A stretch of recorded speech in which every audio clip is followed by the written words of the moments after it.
જય માતાજી મિત્રો, સ્વાગત છે આજના નવા વિડીયોમાં। આજે તારીખ છે 21/8/2024 ને ઘણા બધા ખેડૂતો મિત્રોને કોમેન્ટો આવી હતી કે હાલમાં દાંતીવાડા ડેમની સપાટી કેટલી છે અને દાંતીવાડા ડેમના તાજા અને લાઈવ સમાચાર લાવો।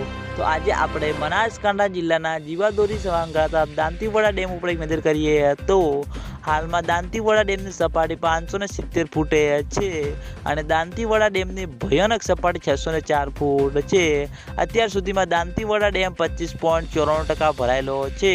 તેની સાથે ઘણા બધા ખેડૂતો મિત્રોની કોમેન્ટો આવતી હતી કે શું દાંતીવાડા ડેમમાં પાણીની આવક શરૂ થઈ કે નહીં। તો મિત્રો હાલમાં તો બિલકુલ પણ દાંતીવાડા ડેમમાં પાણીની આવક શરૂ થઈ નથી। આગામી દિવસોમાં વરસાદનો એક નવો રાઉન્ડ આવી રહ્યો છે, એટલે માઉન્ટ આબુ, આબુ રોડ, અમીરગઢ, રાજસ્થાન ત્યાં આગળ સારો એવો વરસાદ વરસે અને બનાસ નદીમાં પાણીની આવકમાં વધારો થશે। પછી મિત્રો દાંતીવાડા ડેમમાં પાણીની આવક શરૂ થાય તેવું લાગી રહ્યું છે। ખેડૂતો મિત્રોની આશા છે કે જેમ બને તેમ ઝડપી દાંતીવાડા ડેમમાં પાણીની આવક શરૂ થાય અને દાંતીવાડા ડેમમાં પાણીની આવક શરૂ થશે તો સૌથી પહેલાં તમને બધાને આ ચેનલ દ્વારા વિડીયો બનાવીને જાણ કરવામાં આવશે। એટલે તમે બધા અમારી ચેનલ ઉપર નવા હોય તો વિડીયોને લાઇક કરી દેજો, કોમેન્ટ કરી દેજો અને ચેનલને સબસ્ક્રાઈબ પણ કરી દેજો, જેથી કરીને અમે દાંતીવાડા ડેમ અને બનાસ નદીના અવનવા વિડીયો લઈને આવીએ તો સૌથી પહેલાં તમને બધાને ખબર પડી જાય। તો મિત્રો જય માતાજી।